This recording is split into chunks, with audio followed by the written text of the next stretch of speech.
mi è capitato anche dei primi feedback che sto avendo da chi sta leggendo il libro. Praticamente tutti noi abbiamo avuto nella compagnia una persona che faceva un po' da traino per gli altri, no? Quindi era quello che si informava sulle serate più interessanti, che comunque aveva le riduzioni omaggio, il famoso PR, no, della situazione, diceva lì non c'è andare, invece vieni con me, quella è la festa giusta, oppure mi porti 10 persone, una di queste in omaggio, tu vieni dentro con me, salti la fila all'ingresso.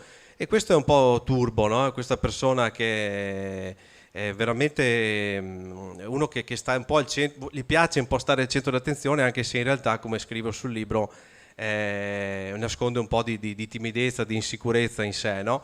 E attraverso il suo atteggiamento comunque cerca di essere sempre al centro, sempre vivo all'interno della discoteca e avendo mille iniziative appunto che dal PR, quindi è quello di andare il pre-discoteca com'era, che praticamente andavi a fare il giro di tutti i bar, no? Per dare la tua riduzione, perché la gente entrasse con il tuo biglietto, perché una volta il flyer serviva per avere la riduzione anche, e quindi entravano con il tuo flyer con scritto sotto in fondo, di solito c'era, ognuno dei PR si faceva un timbro, non so se ti ricordi. Sì, me lo ricordo, c'era l'angolino bianco in fondo a destra, sì, nel retro del flyer. C'erano i vari staff e praticamente con i nomi più improbabili dell'universo, vabbè.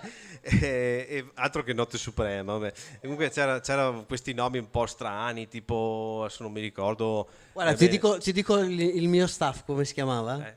Si chiamava Red Alert. I swear, like, è veramente così. E avevamo il timbro rosso. Ero andato in tipografia a farmelo fare. E avevamo fatto i font e quello era il brand proprio. Approfitto per salutare in sala presente Oh yes.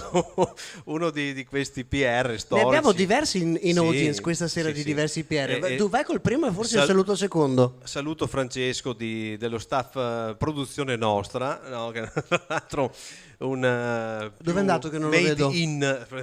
Eccolo là. Ecco, scusa, ciao Francesco. Ecco, Francesco era PR storico di Matilda e un po' altri locali. del Matilda. Woo! Sì. Nice, lovely. That's legend. Right? Sì, è rimasto nel cuore di tutti quel locale. Sì, veramente. E ce n'è anche un altro che non so se è ancora qua. Thomas, dov'è? Thomas. Eccolo lì. Thomas the Wolf.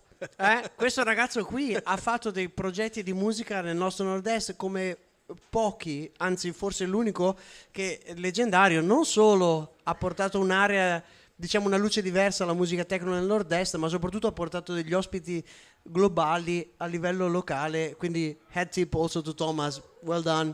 È bello vedere, no? Come alla fine serate così aggregano un po', no? Tutti gli attori della scena. Thomas potrebbe essere molto turbo in realtà. Oh yeah.